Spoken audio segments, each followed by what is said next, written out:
శ్రీ గురుభ్యో నమః. 3లో 40.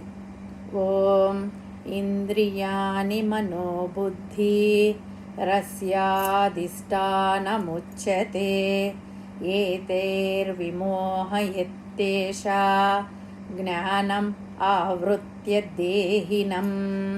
పదాల వివరణ తెలుసుకుందాము. ఇంద్రియాణి, ఇంద్రియములు అంటే కళ్ళు, ముక్కు, చెవులు, నాలుక, ముక్కు, చర్మము మొదలైనవి. మనః, మనస్సు, ఆలోచనలను కట్టిపడేసే అంతఃకరణం. బుద్ధి, వివేకము, తీర్మాన శక్తి, సత్యాన్ని తెలుసుకునే శక్తి.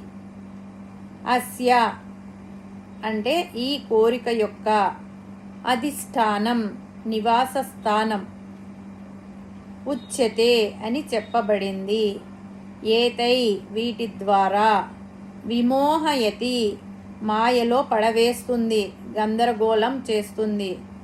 ఏషః ఈ కోరిక అంటే కామము. జ్ఞానం, జ్ఞానము, బుద్ధి, సత్యం తెలుసుకునే శక్తి. ఆవృతం అంటే దాచిపెట్టడం, కప్పివేయడం. దేహినం శరీరంలో నివసించే ఆత్మను.